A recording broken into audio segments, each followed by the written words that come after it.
Sekarang di Indonesia ribut. Malah ada usul tes DNA, bener nggak Habib? Kalau yang bener-bener Habib, gue wani apa ngomong? Habib Lutfi tes DNA, bacok cangkemmu gue kok. Cetowo ngapik itu. Nggak apa-apa kalau mau tes DNA, tapi ada syaratnya. Sebelum tes DNA kita orang para habaib, tes dulu DNA mereka. Sebagaimana sabda Rasul. Tapi lah saya ngaku-ngaku Habib, mungkin perlu Pak Bupati. Kenapa? Karena mencoreng nama baik Habib itu sendiri. Kenapa? Karena kita orang pengen tahu, kata Rasulullah, orang yang tidak tahu tentang hak kemuliaan, keutamaan keluargaku, anak cucuku. Ada orang mengatakan begini sekarang di medsos, NU itu tidak menghargai Habib. Goblok cangkem. Kalau mau tahu keilmuan Nahdlatul Ulama, keilmuan sanad keilmuan NU, kepada siapa bersumber kalau bukan kepada para habaib, saudara-saudara. Habib dari Yaman itu datang ke Indonesia pertama kali. Yang mau ngopeni itu NU.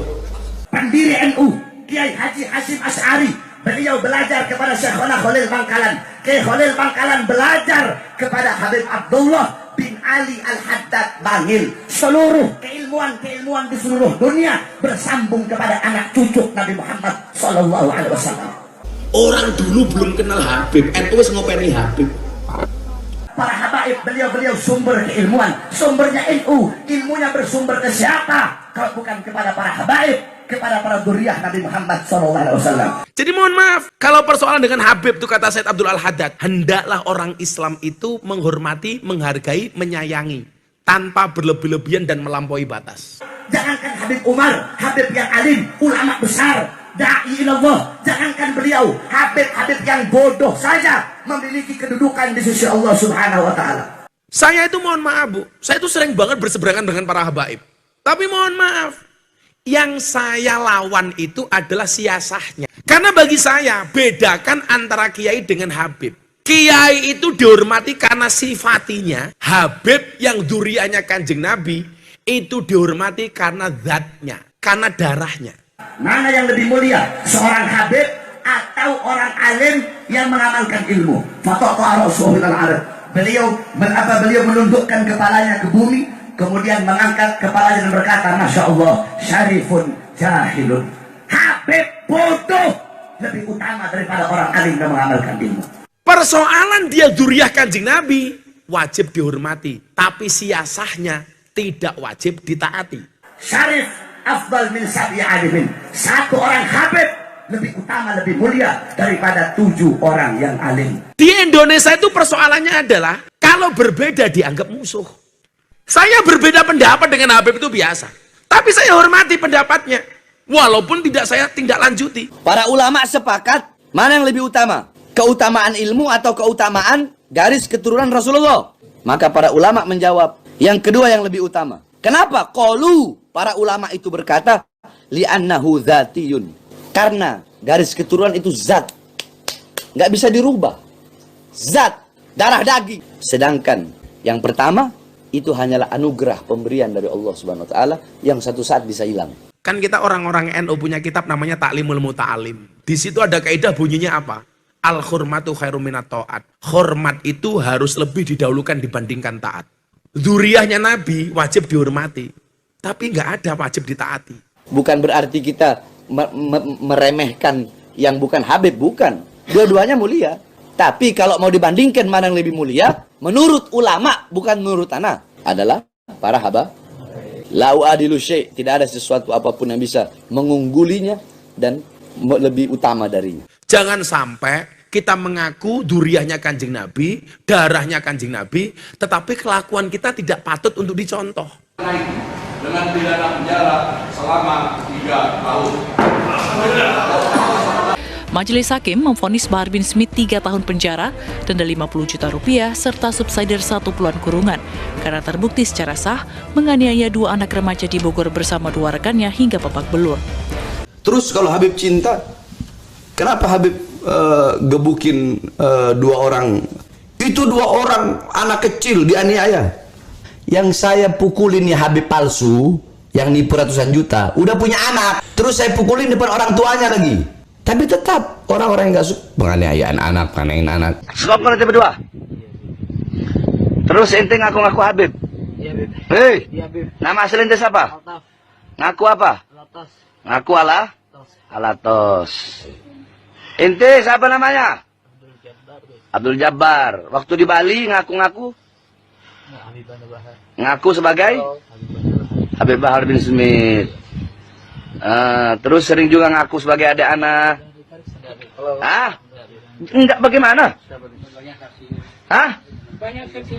Ente mau bongbong? Hah? Demikian juga dengan orang yang dikasih panggilan Gus, Kiai, Habib. Itu kan seharusnya beban moral, Pak. Saya sudah Muhammad.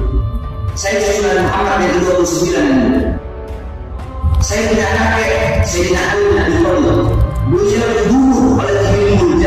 Jangan malah kemudian merasa pride-nya naik, tapi tinggal tanggung jawabnya tidak disertai. Kalau engkau mengakui Muhammad kakekku, kenapa engkau bisa berani menjadi saksi yang memberatkan, menjadi saksi yang ingin memenjarakan anak sebagai cucu kakek yang ente bilang mengaku sebagai umat Nabi Muhammad SAW. Wa syarrul alamina dawul humuli idza fa'akhortahum dzakarul jududa. Generasi yang paling jelek itu apa?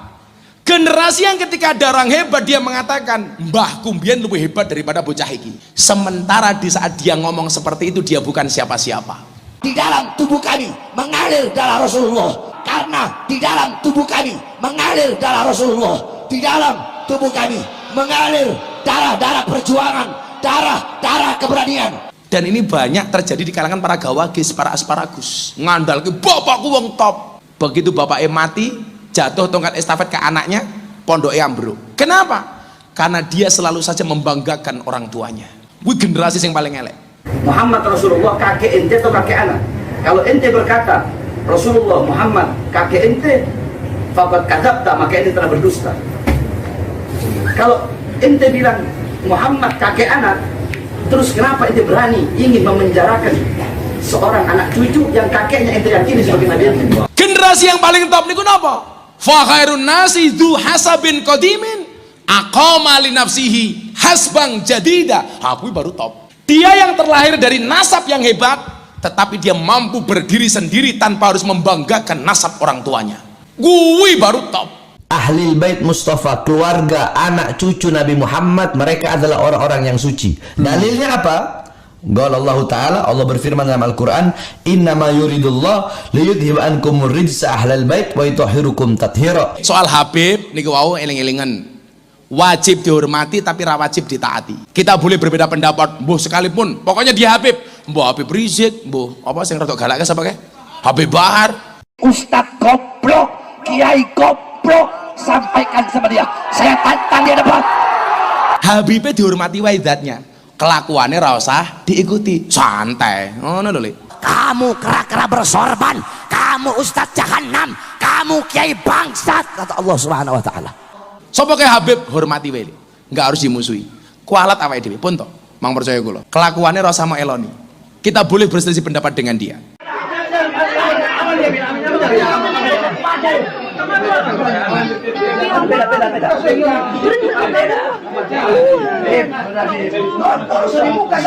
Kalau memang dia Habib, sanadnya Rasulullah, dzurriyyahnya Rasulullah, awake dhewe wajib menghormati. Tapi awake dhewe ra kudu melu-melu kaya isi ceramahe Habib Bahar.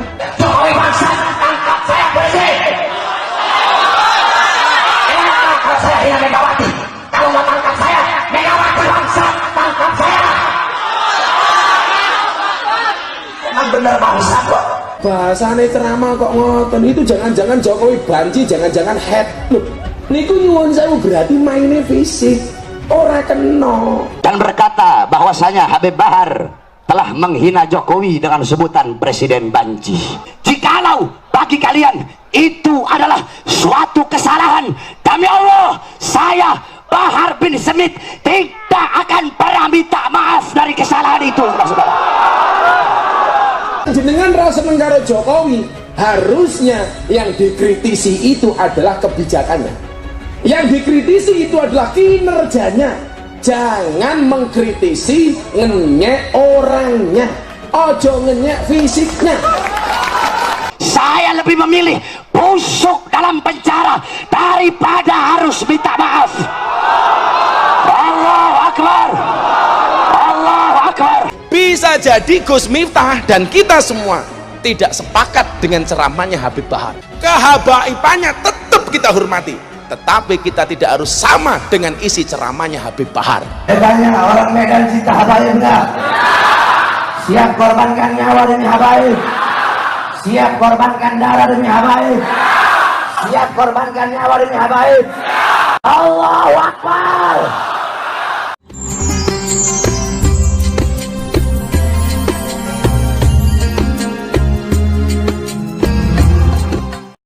Assalamualaikum warahmatullahi wabarakatuh. Jumpa lagi dengan channel Ngaji Milenial. Sobat sekalian, Bahar bin Smith kembali membuat heboh jagat media sosial dengan pernyataan kontroversinya yang menantang untuk mengetes DNA-nya dengan DNA Nabi Muhammad SAW. Hal itu untuk membuktikan bahwa Bahar Smith betul-betul merupakan seorang Habib keturunan Nabi Muhammad SAW. Sebelumnya ada seorang pemuka agama bernama Kiai Haji Imaduddin yang menyebut bahwa di dunia memang ada cucu Nabi. Tapi di Indonesia belum ada yang terbukti secara ilmiah kalau ia memang keturunan Nabi.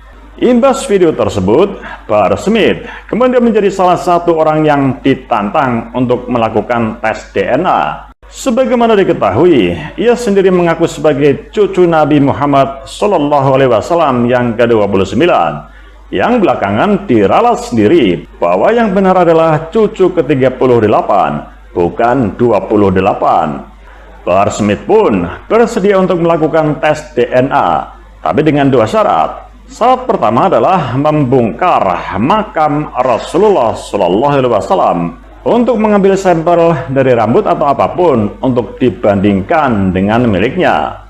Menanggapi polemik soal tes DNA bagi para habaib ini, pengasuh pondok pesantren Ora Aji Sleman, Yogyakarta, Kiai Haji Miftah Maulana Habibur Rahman atau lebih dikenal dengan Gus Miftah berpendapat, hal itu perlu dilakukan hanya bagi mereka yang mengaku-ngaku Habib, namun perilakunya tidak mencerminkan akhlak Rasulullah sehingga mencoreng nama Habib itu sendiri.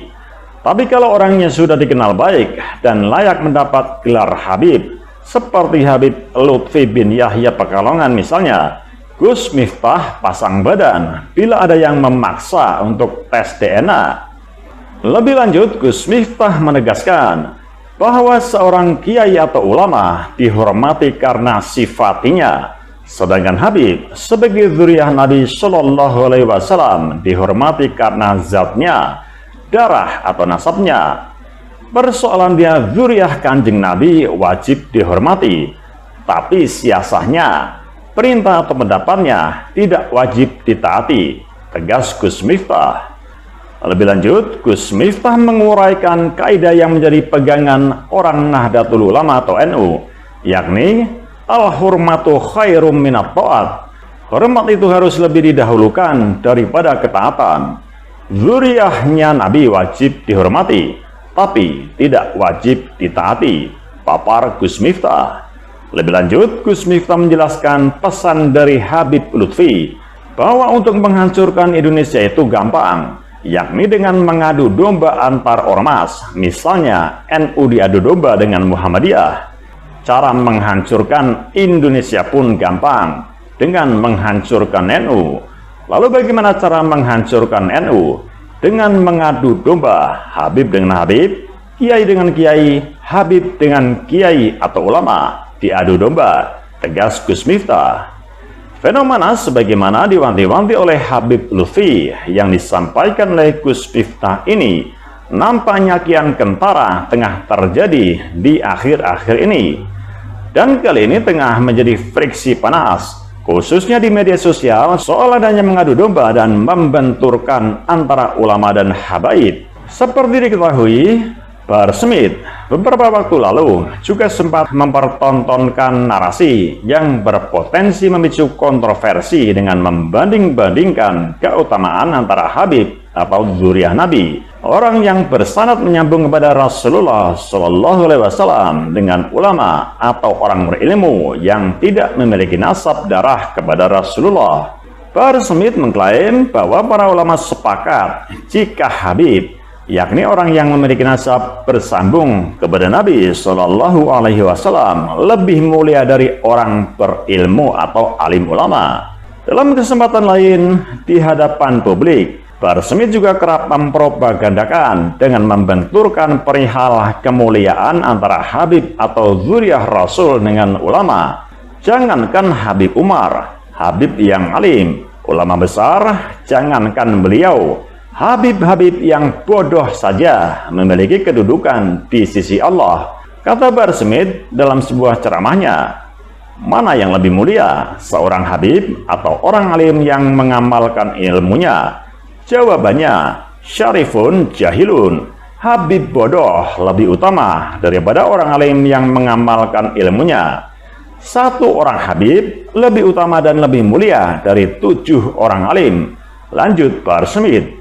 Tak cuma itu, akhir-akhir ini ada framing sesat yang menarasikan bahwa NU tidak menghargai, bahkan membenci habaib.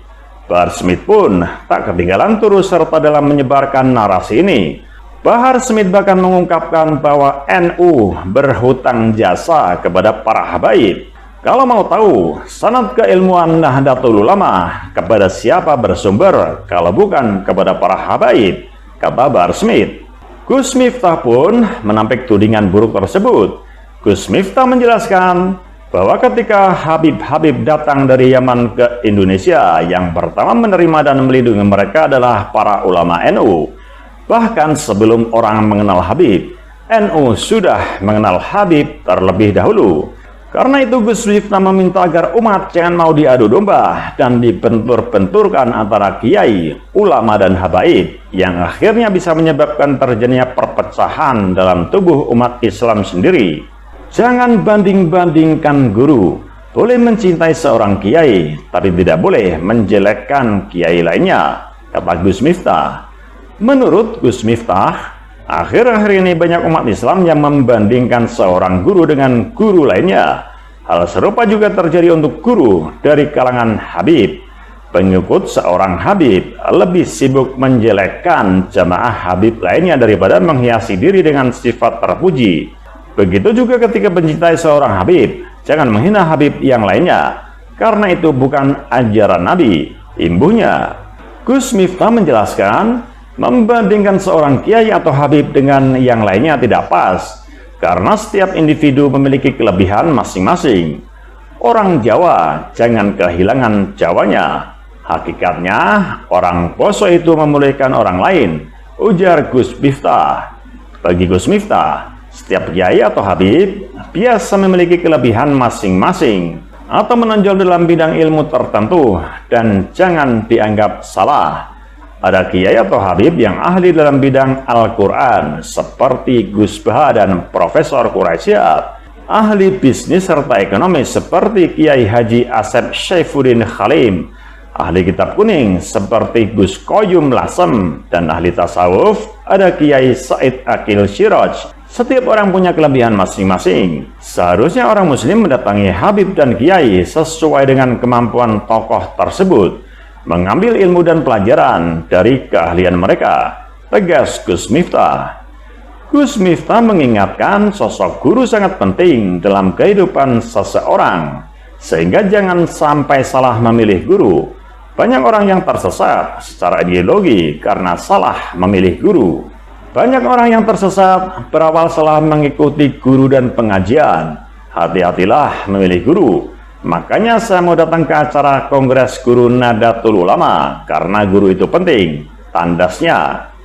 Sebelumnya, ketika polemik soal kehabiban menjadi kontroversi yang memanas, ketika Rizik Syihab dan Bahar Smith terjerat kasus hukum beberapa tahun silam, Gus Miftah pun sempat mengeluarkan pernyataan untuk menetralisir keadaan. Gus Miftah meminta kepada masyarakat, khususnya bagi Nahdliyin atau NU, untuk saling menghormati sosok habaib, tak terkecuali Rizik Syihab dan Bahar Smith. Sosok habibnya kudu dihormati. Siapapun itu selama dia habib kudu dihormati, termasuk Habib Rizik kudu dihormati. Jelas Gus Miftah. Gus Miftah menegaskan jangan ada siapapun yang menghina sosok habaib. karena ia Habaib adalah zuriyahnya, keturunan Rasulullah. Menurut Gus Miftah, sosok Habaib memang suci, tapi tetap saja manusia. Saya secara fikih ikut Imam Syafi'i, tapi bukan berarti saya membenci Imam Malik. Saya menghormati dan mencintai Imam Malik, tapi yang saya gunakan pendapatnya Imam Syafi'i, terang Gus Miftah. Saya tidak sependapat dengan Habib Rizik, tapi saya menghormati Habib Rizik. Karena berbeda pendapat, saya tidak harus mengikuti Habib Rizik, timpal Gus Miftah. Kendati demikian, berulang kali ia menjelaskan, walaupun tidak sependapat, jangan sampai mengurangi rasa hormat kepada sosok kehabaibannya. Ingat, walaupun kamu nggak sependapat dengannya, jangan kurangi rasa hormatmu pada beliau. Kehabaibannya saya hormati, tapi saya tidak akan ikuti dengan apa yang menjadi isi ceramahnya, apalagi kalau itu melanggar. Kan begitu pola pikirnya. Jangan pikir saya benci dengan Habib Rizik. Enggak, tutur Gus Miftah. Gus Miftah menuturkan bahwa bagaimanapun seorang Habib memang patut untuk dihormati, namun tidak harus untuk ditaati. Lebih spesifik, Gus Miftah mengaku bahwa dirinya sangat menghormati Habib Rizik dan Habib Bahar. Namun dalam banyak hal, ia mengaku berseberangan pendapat dengan sang Habib. Gus Miftah kalau ditanya hormat dengan Habib Rizik, enggak, hormat. Tapi dalam banyak hal, saya berbeda pendapat dengan Habib Rizik. Ia kemudian menegaskan bahwa perbedaan pendapat bukanlah alasan untuk mengurangi rasa hormat kepada seorang Habib. Baginya, semua Habib wajib dihormati, namun tidak untuk ditaati, terlebih kalau dia melanggar syariat. Tapi nyuwun sewu, jangan sampai perbedaan pendapat itu mengurangi rasa hormat. Habib siapa saja, selama dia habaib, kalian hormati, tapi tidak harus ditaati, apalagi kalau dia melanggar syariat, tegas Gus Miftah. Sobat milenial, untuk lebih jelasnya, mari kita simak uraian selengkapnya dari Gus Miftah berikut ini. Wallahul muwaffiq ila aqwamit thoriq. Wassalamualaikum warahmatullahi wabarakatuh.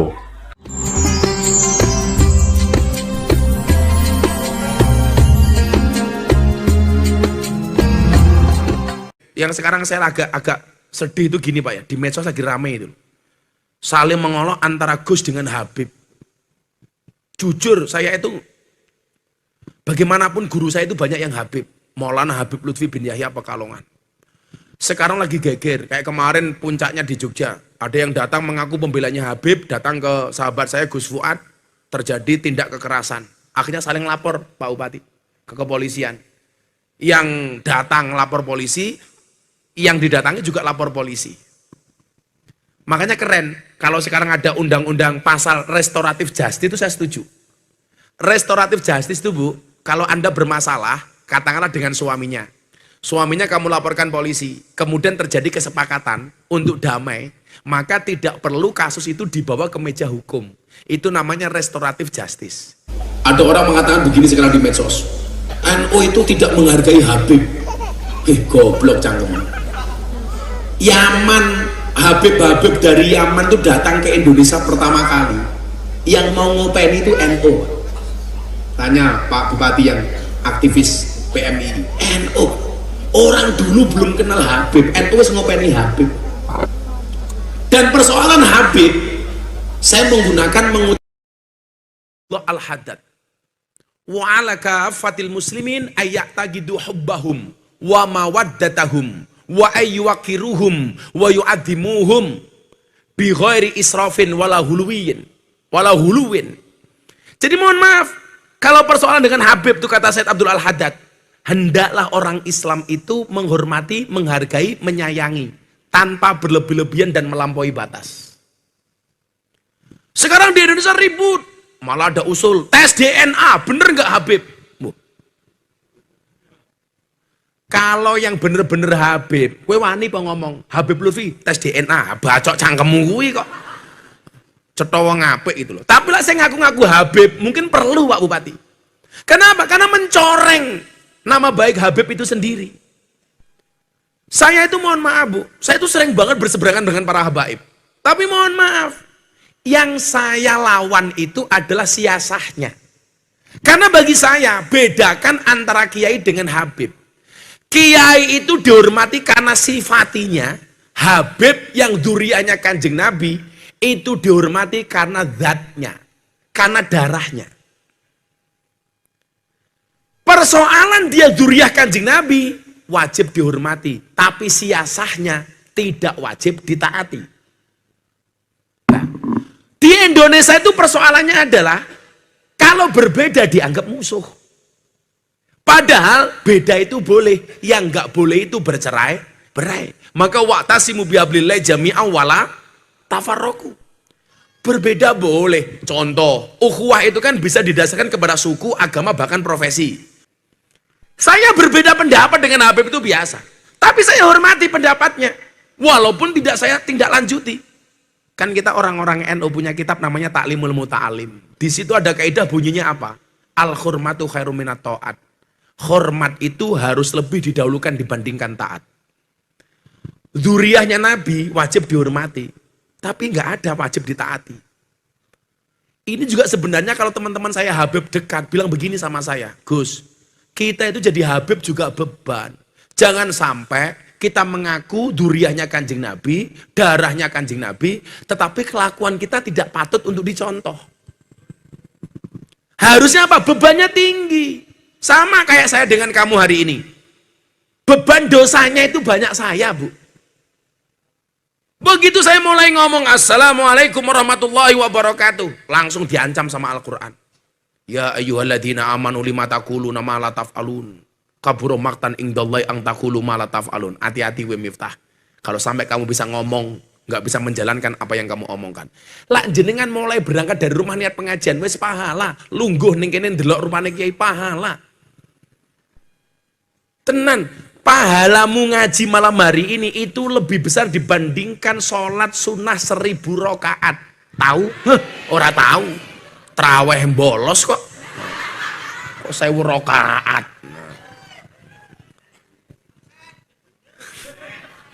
Wong diajak kancane traweh, ayo Mas traweh, malah jawab wis tahu, cangkeme gila. Traweh pisannya nggih status ning medsos, ning TikTok. Traweh bersama di masjid rasanya adem. Halah. Lah pengen adem ora usah traweh, Kang. Nyemplung kulkas. Jenengan duduk begini pahala tok. Saya itu begitu assalamualaikum langsung diancam. Maka orang segini banyak yang paling potensi dosanya banyak itu adalah saya.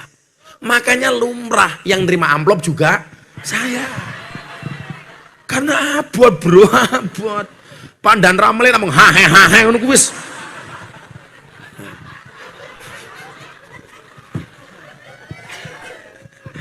Dan rem, dan dim, dan ramil. Gus Miftah ya ndancuk jaran.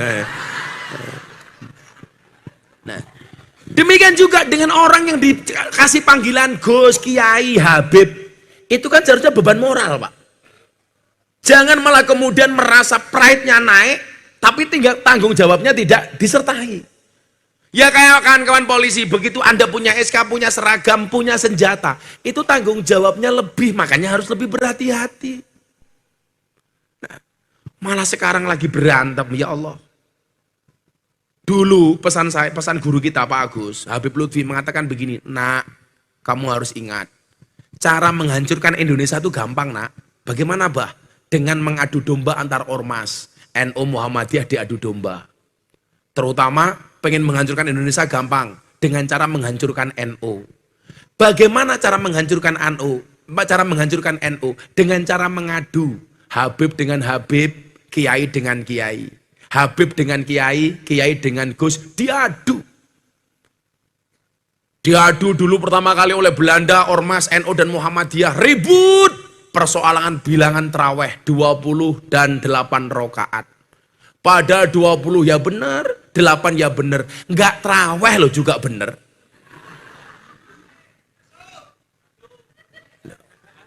Kamu yang traweh itu kan dalam rangka mencari bonus tambahan. Enggak traweh juga enggak apa-apa.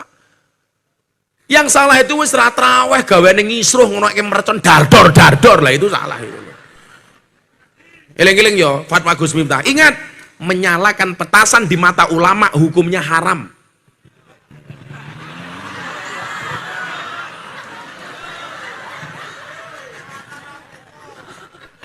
Menyalakan petasan di mata ulama hukumnya haram. Iso mbledos matane tak kandhani. Saya kemarin bikin fatwa neng medsos, ono wong gagal paham, Pak Agus. Saya bilang orang ziarah di kubur hukumnya haram.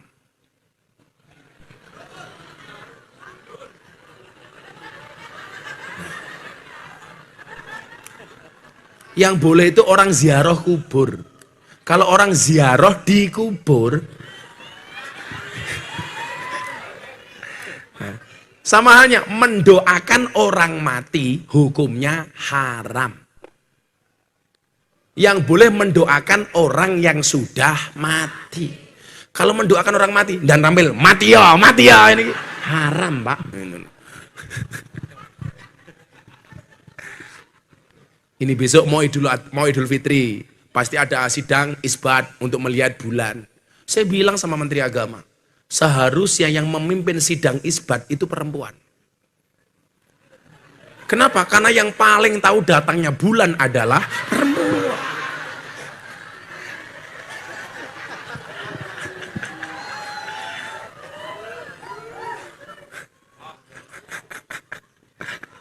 Nggak paham. Rena nggak paham.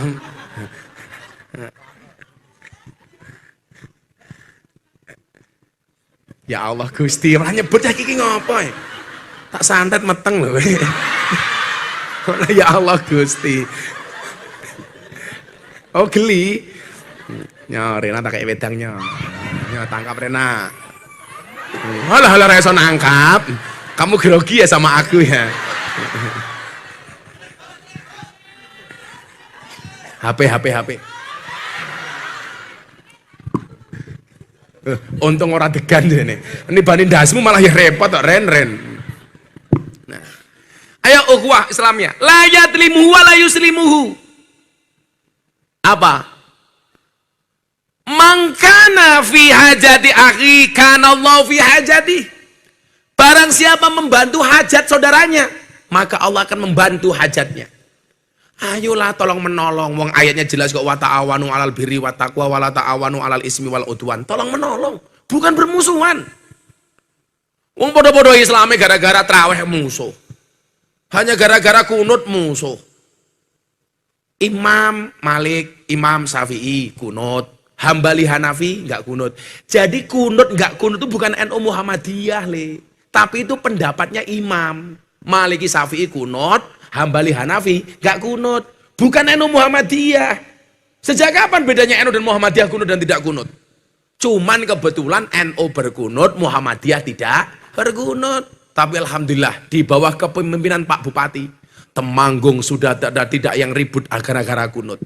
Tidak ada yang ribut gara-gara kunut. Kenapa?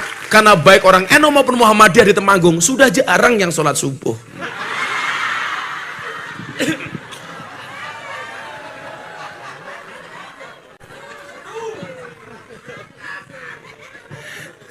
Subuhane jam 7. Usolli fardhu subhi kawanan lillahi ta'ala.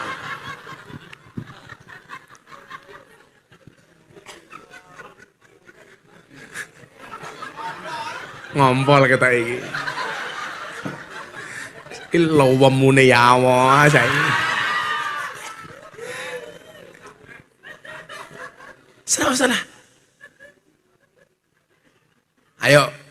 Jangan mau kita diadu domba. Itulah kenapa Allah menciptakan lato-lato. Supaya kita tidak gampang diadu domba, wong kita bukan mainan. Lagi kok cinta kali Kiai Masrur nopo? Biyen Kiai Yogyo niku ora ono sing percaya. Miftah ki sapa? Pak Kiai Masrur niku men cinta kali kula. Lho tenan nih. Lah wong lawas niki paham. Biyen niku wong Yogyo niku alas. Miftah ki sapa? Nasabe ra jelas. Kiai Masrur niku mencinta kali kula. Mula kula didhawuhi Kiai Masrur nggih. Soalnya uang rungono sing percaya kali kula, Pak Kiai Masrur wis taslim kali kula. Mila kula seneng kali Pak Kiai Masrur. Lah sing wong lawas mesti paham. Lah kula ning kalangan Gus-gus lho, alah ra dipercaya blas. Padahal saniki lak ngomong nasab. Alah, mbok Yayu hitung-hitungan. Urung mesti nasabmu luwih apik tinimbang aku, urung mesti nasabku luwih elek tinimbang awakmu. Lah. Ayo lah aku iso hitung-hitungan. Wong Jawa niku lak gadah hitungan anak sampai keturunan 18. Niku wong Jawa. Mila minimal kaya kula mewajibkan diri saya hafal sampai urutan mbahku nomor 18. Wong Jawa ki ndan Pak Polisi. Wetengmu aja gede-gede ngono kuwi to. Mosok polisi wetenge gede ngono. Wong lanang ki lak wetenge gede biasane manuke cilik ta kan.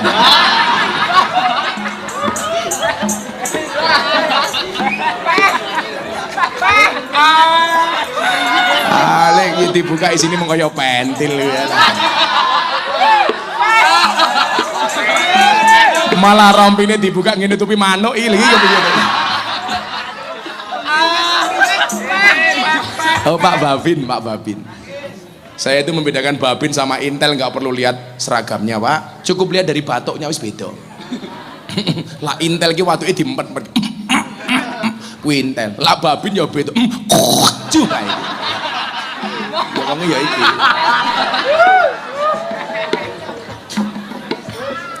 Jadi lah wong Jawa niku, Pak Harto ya. Kuwi kudu ngerti sampai urutan 18.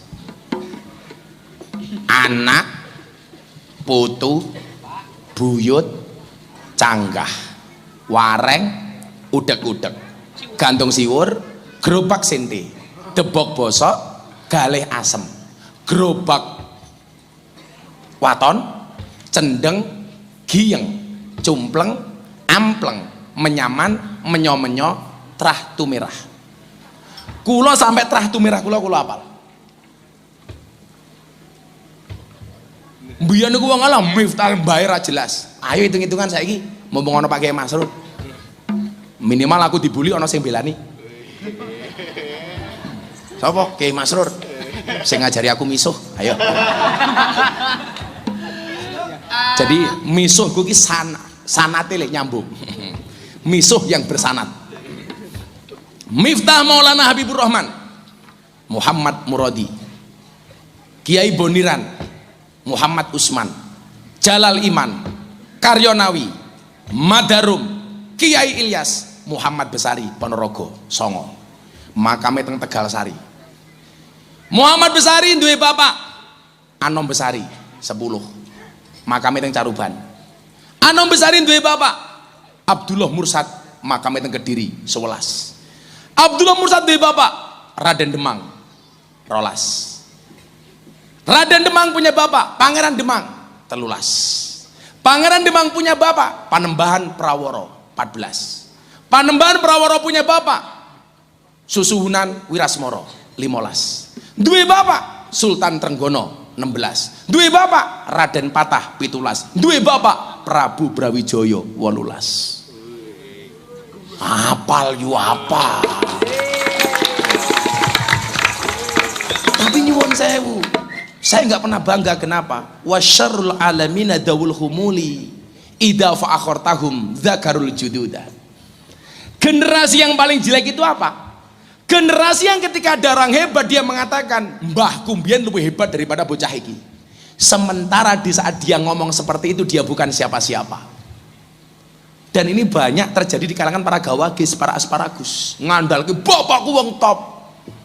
Begitu bapaknya mati, jatuh tongkat estafet ke anaknya, pondoknya ambruk. Kenapa? Karena dia selalu saja membanggakan orang tuanya. Wih generasi yang paling elek. Generasi yang paling top niku napa? Fa khairun nasi dzu hasabin qadimin aqama li nafsihi hasbang jadida. Aku baru top.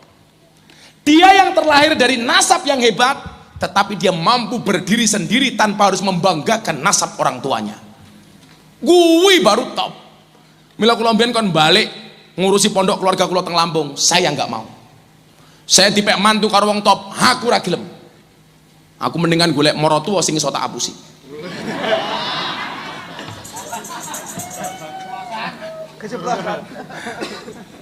Ora apa-apa bojoku ya melu ning kono.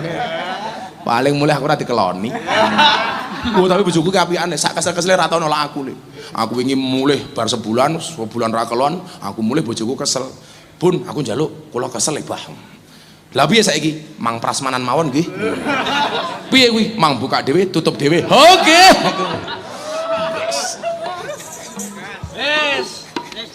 Cah cilik melu guyu ora paham kowe. Nah. Ya wis, selamat dhisik yo. Kerja ora mungan mangane cangkem. Go selawatan go. Ngopi.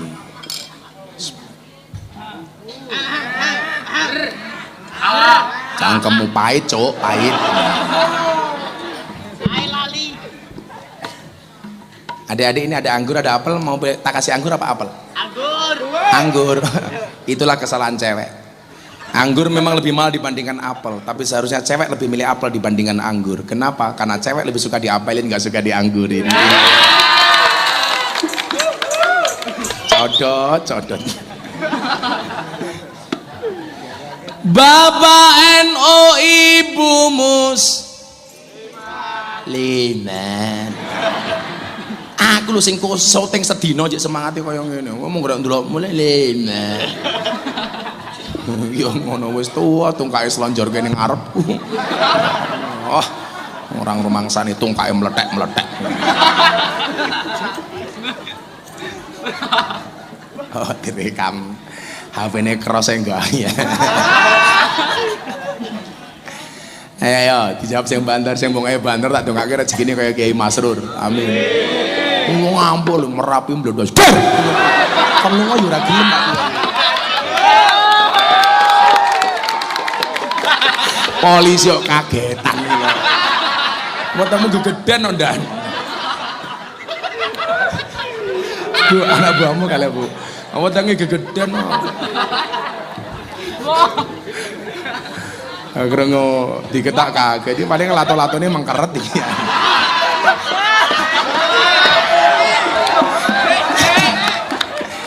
Ora apa le pangkatmu cilik ora apa-apa. Sing penting kowe selamat. Amane tidak ora pakai Masrur. Ora apa-apa pangkat-pangkatmu apa kuwi? Ning kene apa kuwi? Aibda. Wis ora apa-apa kowe aibda, sing penting selamat. Daripada bintang 2 vonis mati.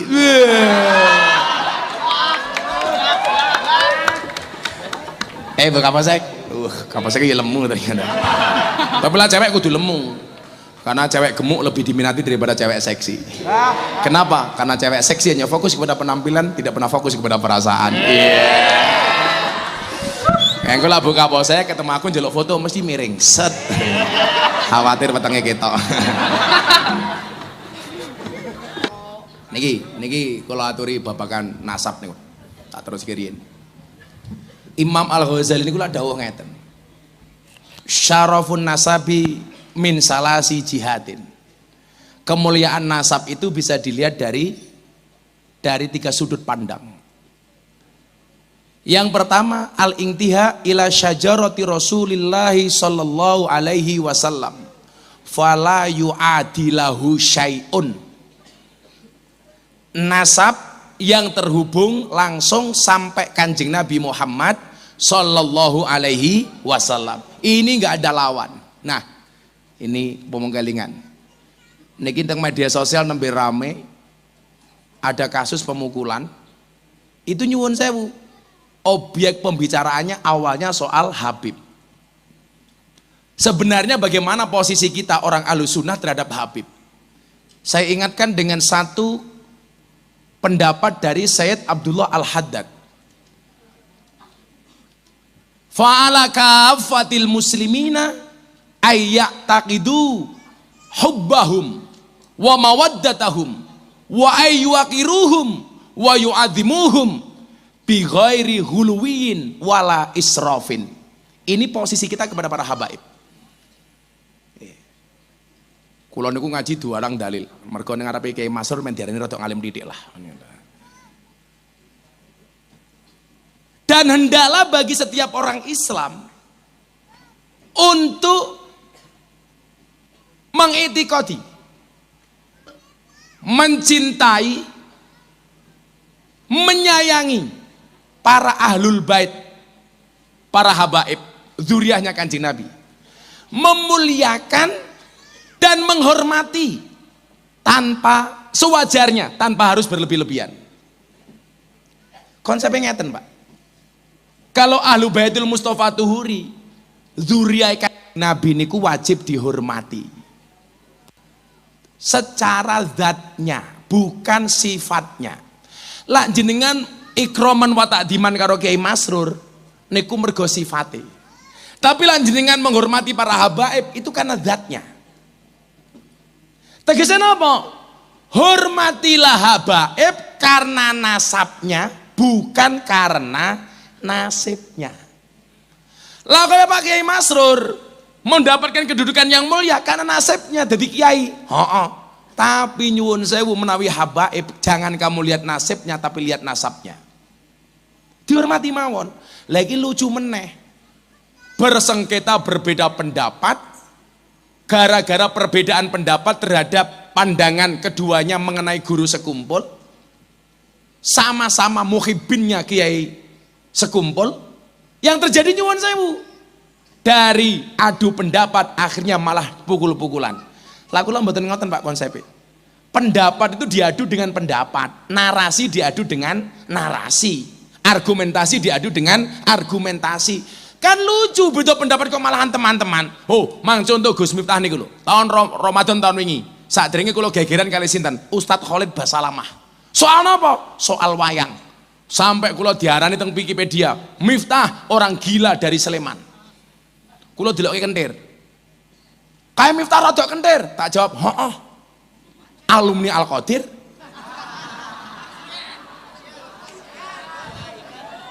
Wong ngerti dhewe Al-Qadir santrine oke sing kentir. Termasuk sing hadrowan kuwi mau. Milokat mau salah wae soalnya urung waras. Santai wae li. Luwe apik darani rada kentir daripada rada waras. Lho kula niku rada kentir sekan biyen. Lah rada kentir berarti waras, lah rada waras berarti kentir. Kula dilokke niku. Orang mikir begini, Miftah itu pasti musuhan sama Khalid Basalamah. Oh tidak, takdirnya Allah. Wukuf di Padang Arafah, tenda saya jejer dengan tendanya Ustadz Khalid Basalamah. Mudar aku. Orang-orang mikir ini mesti ketemu gelut. Oh no. Begitu Ustadz Khalid Basalamah keluar dari tenda, tak barani, "Hei Ustadz Khalid, Rene tak perlu jenggotmu." Tak rangkul, kita ngobrol. Kenapa?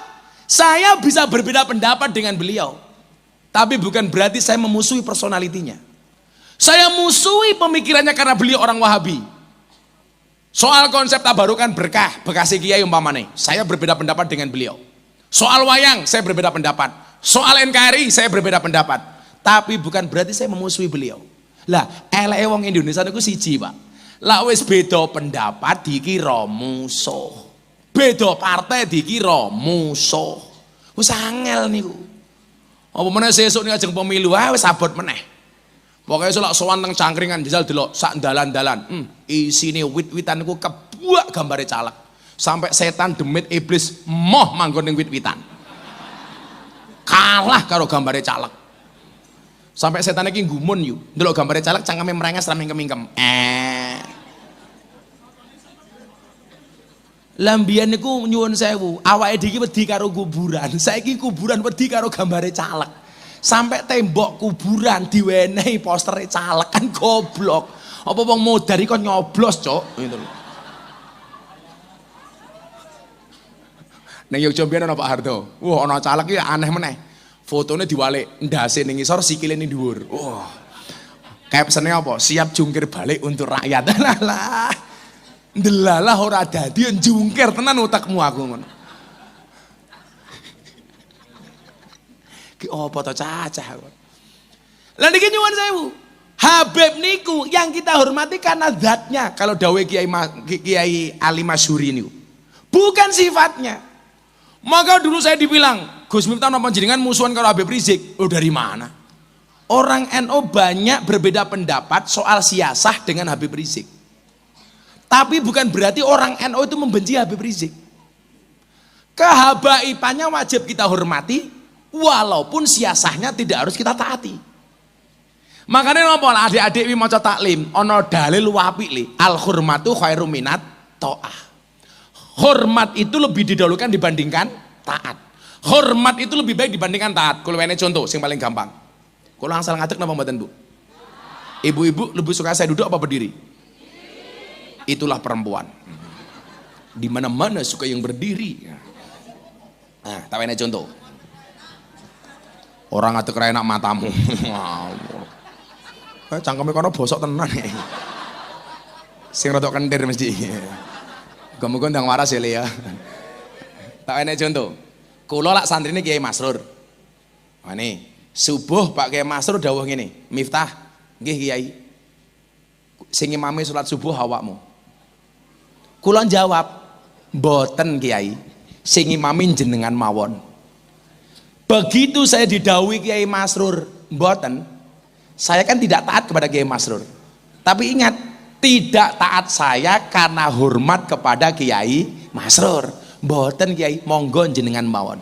Itu yang disebut dengan al-hurmatu khairum minat ta'ah. Padha karo suami istri. Isuk bojone macul, bojone moro, "Pak, sarapane pun mateng, monggo sarapan." Bojone jawab, "Sing sarapan ibu dhisik wae, aku tak ngerampungke macul." Lan jenengan paham karo dalil ini akan mengatakan, "Mboten, kula nenggo bapak." Begitu jenengan jawab mboten, jenengan mboten taat karo bojone, tapi rataate mergo hormat karo bojone. Ora kaya wong cangkringan, "Ayo Pak sarapan." "Wis Bu, awakmu dhisik." "Oke." Ceniningan yu, ceniningan. Malah oke. Kula nenggo bapak.